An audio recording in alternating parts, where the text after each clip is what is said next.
हम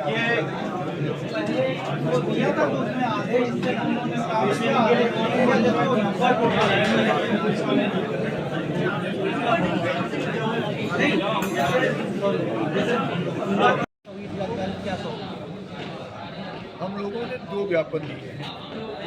एक ज्ञापन इस बात को लेके है कि सरोजनी नगर तहसील की बिल्डिंग के सामने एक अवैध तरीके से नाले में पाइप डाले गए। हमने ये कहा कि ये बताया जाए कि ये किस एजेंसी से बना रहे हैं, किसका बजट है, नाला खुला बनेगा कि बंद बनेगा, और जो पुलिया तोड़ी गई है उसका इंस्पेक्शन करके देखें वो पुलिया किसके उससे तोड़ी गई। तो उन्होंने ये कहा कि मैं अभी कार्यक्रम खत्म होने के बाद उसको देखूंगा और आपको बताऊंगा। दूसरा ज्ञापन हम लोगों ने दिया है चकबंदी कार्यालय और रजिस्ट्रार ऑफिस को शिफ्ट करना।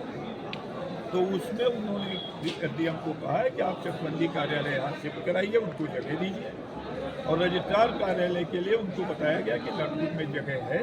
तो उन्होंने कहा, एसडीएम को कहा है कि नरपुर की ज़मीन चिन्हित करके दीजिए और वहीं पर रजिस्ट्रार ऑफिस की बिल्डिंग। धारा 34 की हमारी पत्रावलियाँ पीठासीन अधिकारियों की वजह से, उनकी लापरवाही की वजह से न्यायालयों में सैकड़ों और हजारों की तादाद में लंबी। जिन पत्रावलियों में इन लोगों को पैसा मिल जाता है उनकी पत्रावलियां रात के अंधेरे में निकाल के दस्तखत कर देते हैं, और जो हमारा अधिवक्ता या किसान पैसा नहीं दे पाता है उनकी पत्रावलियां पेंडिंग में पड़ी रहती हैं। तो डीएम साहब ने कहा है कि मैं उसका अभियान चला के निस्तारण करूँ। तहसील पत्र में आम जनता के छोड़ दिए वकीलों की समस्याओं का समाधान नहीं होता, कैसे तहसील चलेगी, क्या कहना चाहिए इस संबंध में? जैसा कि अभी अध्यक्ष जी ने बताया कि अभी तो जो आपका प्रश्न है उसका मैं उत्तर दे देता हूँ कि यहाँ जो जन समस्या है उसका सबसे बड़ा कारण अधिकारी है। दरअसल अधिकारियों के अंदर जो निरंकुशता व्याप्त है उसकी वजह से अधिकारी अपना काम जिम्मेदारी को कर ही नहीं पाते। जैसे कि अध्यक्ष जी ने अभी बताया कि जिन समस्याओं को लेकर के हमने पूर्व में भी अवगत कराया गया, जैसे कि अभी जो ज्ञापन दिए गए हैं उन ज्ञापन के संबंध में भी मैंने पूर्व में ही अवगत कराया था, और डीएम महोदय को दिया गया था कि यहाँ से जो चकबंदी कार्यालय है उसको, जो सरोजनी नगर का चकबंदी कार्यालय है तो सरोजनी नगर कैंपस में होना चाहिए, लेकिन यहाँ आप लोगों के द्वारा कोई भी उसमें जो है जिम्मेदारी पूर्वक ना तो निर्णय लिया गया और ना ही फिर हमको दोबारा आज फिर से ज्ञापन देना पड़ा। उसके पूर्व में मैंने एक और ज्ञापन दिया था कि जो यहाँ पर जाम लगता है रजिस्ट्री ऑफिस की वजह से, तो सरोजनी नगर में करके इसको जितना हो सके सरोजनी नगर तहसील के कैंपस के नज़दीक किया गया, परंतु इन लोगों के द्वारा अभी जैसे कि उप जिलाधिकारी महोदय द्वारा यह अवगत कराया गया डीएम साहब को कि औरंगाबाद जागीर में हमने दिया, तो हमने कहा औरंगाबाद जागीर में देने का कोई मतलब ही नहीं है, वहाँ से तहसील बहुत दूरी पे है कि उसको हमारे तहसील प्रांगण के आसपास दिया जाए। तो इस संबंध में डीएम महोदय ने अवगत कराया है कि कोशिश की जाएगी कि यहीं आसपास ही काफ़ी जगह हमारी कहीं सरोजनी नगर तहसील के आसपास में ही इतनी जगह पर्याप्त है, जिसमें उप निबंधन कार्यालय और चकबंदी कार्यालय, भिन्न भिन्न न्यायालय और कार्यालय बनाए जा सकते हैं।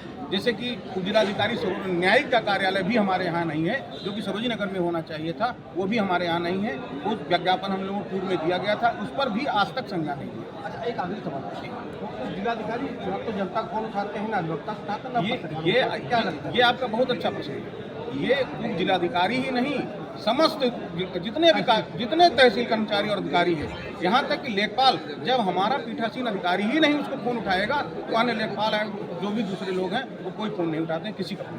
जनता दरबार को लेकर कुछ शिकायतें होती, जनता कहाँ जाएगी? जनता दरबार में ये लोग उपस्थित ही नहीं होते हैं, दरवाजे ही नहीं खुलते हैं। दरवाजे तो रात के 8 बजे खुलते हैं, 5 बजे बंद हो जाते हैं, उसके बाद दिखाने के लिए 5 बजे बंद, पीछे सारे दरवाजे खुलते हैं। रात के समय ज़्यादा काम होता है। बिल्कुल होता है। जनता तो रात में आती नहीं, फिर आता कौन है? यही तो प्रॉपर्टी डीलर और दलाल आते हैं। रात में पीछे आवासों पे मंडी लगती है, और इस संबंध में मैंने उप जिलाधिकारी को व्यक्तिगत रूप से कहा था, तो उन्होंने कहा था कि मैं 6 बजे के बाद वहाँ ताला बंद करा दूंगा, कुछ नहीं होगा, कोई नहीं जाएगा। लेकिन वास्तविकता ये है कि यदि अगर 6 बजे के बाद आप लिफ्टिंग ऑपरेशन करोगे तो वहाँ आवासों पे आपको मंडी लगी हुई मिलेगी। क्रेता और विक्रेता का मूल भाव हो रहा होता प्रॉपर्टी डीलरों से कि कितने में आदेश करना और कितने में नहीं। धारा 24 का जहाँ तक सवाल है, सबसे ज़्यादा इसमें करप्शन है। जो डीलर हैं हमारे तहसील, क्योंकि शहर का विस्तार हो रहा है, शहर के विस्तार होने की वजह से तमाम पैमाइश की कार्यवाही चल रही है। किसान की पैमाइश नहीं होती, पर प्रॉपर्टी डीलरों की पैमाइश हो रही है। हमारे अधिकारियों को किसान एप्लीकेशन देता है, उस पर कोई सुनवाई नहीं होती, उनके महीनों धारा 24 की पेंडिंग रहती है, और जो प्रॉपर्टी डीलर है उसका पैमाइश तुरंत हो जाती है, चाहे वो लीगल हो चाहे इलीगल हो। हर प्रॉपर्टी डीलर इनके इन अधिकारियों की, जो भ्रष्ट अधिकारी हैं, इनके जो है रहमो करम से बढ़ रहा है, आराम से हो रहा है। अच्छा, एक आखिरी सवाल और है कि तहसील दिवस में जो भी अधिकारी विभाग के आते हैं उनको कोई जवाबदेही नहीं तय होती। इनकी जवाबदेही इसलिए नहीं क्योंकि शासन पे इस तरह का कोई मतलब ही नहीं रह गया है। शासन ने कभी भी ये पूछने की जरूरत ही नहीं समझते हैं कि आपके जो है कितने एप्लीकेशन आए तहसील दिवस में, इनका क्या हुआ, और अगर हुआ भी तो बहुत आसानी से बड़े बड़े ईजी वे पे जो है उनकी रिपोर्ट लगा दी जाती है कि इसमें यह है, इसमें यह है, इसमें यह है, जबकि जमीन और हकीकत वहाँ पे वर्तमान स्थिति पे नहीं जाया जाता है, बस बैठ करके कहीं भी बैठ करके सारी रिपोर्ट लगा। अच्छा, तहसील दिवस समाधान दिवस का कोई मकसद कोई मकसद नहीं, कोई मकसद नहीं। ये वसूली का एक माध्यम, एक वसूली का माध्यम, एक वसूली का माध्यम, इसका कोई मतलब और इसका कोई मतलब नहीं है। मैंने देखा 2-3 महीनों से लोग 2-3 सालों से एप्लीकेशन लेकर दौड़ रहे, लेकिन समस्या का समाधान नहीं हुआ। एक तहसील दिवस में जो एप्लीकेशन दी गई थी 2021 में, उसका आज तक समाधान नहीं हुआ, और 2024 चल रहा है, उसका समाधान नहीं हुआ। सिर्फ खाली एक दिखावा हो रहा है, केवल दिखावा, तहसील दिवस कुछ नहीं। तहसील दिवस की स्थिति यह है कि मैंने एक व्यक्तिगत प्रार्थना पत्र विद्युत कनेक्शन के संबंध में पिछले तहसील दिवस में दिया। हमसे बिना पूछे, हमसे बिना जांच किए, बिना तथ्य और सबूत जुटाए उसको एक्सीएन महोदय ने निस्तारित करके भेज दिया कि विद्युत का संयोजन कर दिया गया है और निस्तारित की जाती है, जबकि उसमें शिकायत वास्तव में हमने संविदा कर्मी के पैसा मांगने की थी। उस संबंध में न कोई जांच की गई और न कार्रवाई की गई, और आज जब मैंने पुनः प्रार्थना पत्र दिया तो बिजली विभाग का कोई कर्मचारी यहाँ उपस्थित नहीं है। अभी तक लगभग 120 प्रकरण हैं, जिसमें लगभग 45 प्रकरणों को निस्तारित किया गया है। कुछ में तत्काल मौके पर जाकर निस्तारण करने के आदेश दिए गए हैं। इस दया जो प्राइवेट लैंड्स को लेकर काफ़ी प्रकरण आए हैं, उनको निस्तारित किया है। तो कुछ प्रकरणों में वकीलों ने आरोप लगाया था कि जो है आदेश पहले कर लिए, ट्रांसफर होने से पहले कर लिए जाते हैं और बाद में आदेश दिखाए जाते हैं। उसको लेकर थोड़ा हंगामा भी हुआ था यहाँ पे। नहीं, हंगामा नहीं, वो अपनी बात कहने आए थे। जो भी न्यायिक प्रक्रिया है उसका शुचिता से ट्रांसपेरेंटली पूरा पालन किया जाना चाहिए, और अब ऑनलाइन व्यवस्था वादों के संबंध में लागू है, जिसमें हर बात की सूचना हर एक व्यक्ति जो भी उसमें इंटरेस्टेड है, जो भी पार्टीज हैं, उनको ऑनलाइन प्रदर्शित होता है। कब नेक्स्ट डेट लग रही है, उसमें किस स्तर पर कार्यवाही हो रही है, और जब फाइनल आदेश होता है वो भी ऑनलाइन ही मान्य होता है।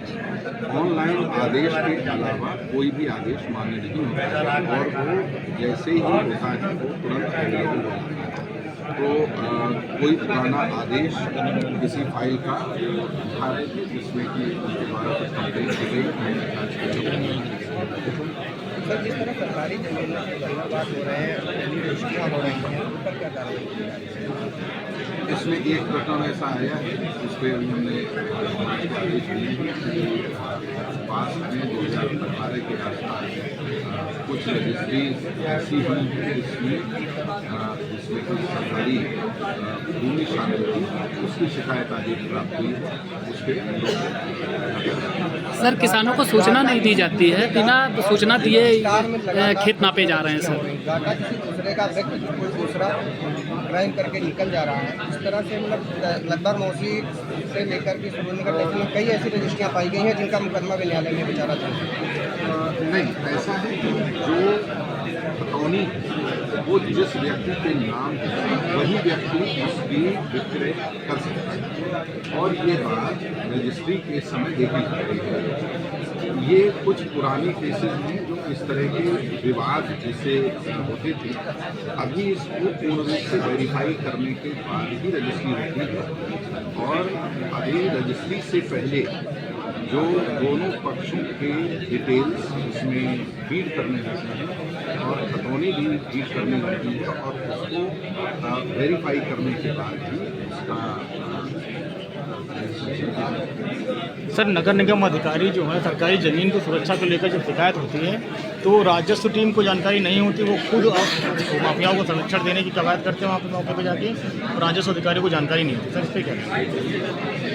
नगर निगम की बहुत सारे ऐसे गांव हैं जो नगर निगम क्षेत्र में यहाँ आए हैं और उनकी सरकारी परिसंपत्तियाँ जो जीएस लैंड पहले गांव की थी वो सभी ट्रांसफर हो गई हैं नगर निगम में। उनके यहाँ पर भी लेखपाल होते हैं और वो भी सारे दस्तावेज उनके पास में। उनकी भूमियों को संरक्षित करने के लिए भी एक विशेष अभियान चलाया गया जिससे कि जिन भूमियों पर किसी का पूर्ण या आंशिक कब्जा है, चाहे वो टेम्परेरी हो या स्थायी हो, उसको एक विधिक प्रक्रिया का पालन करते हुए उसे क्रममुक्त करना।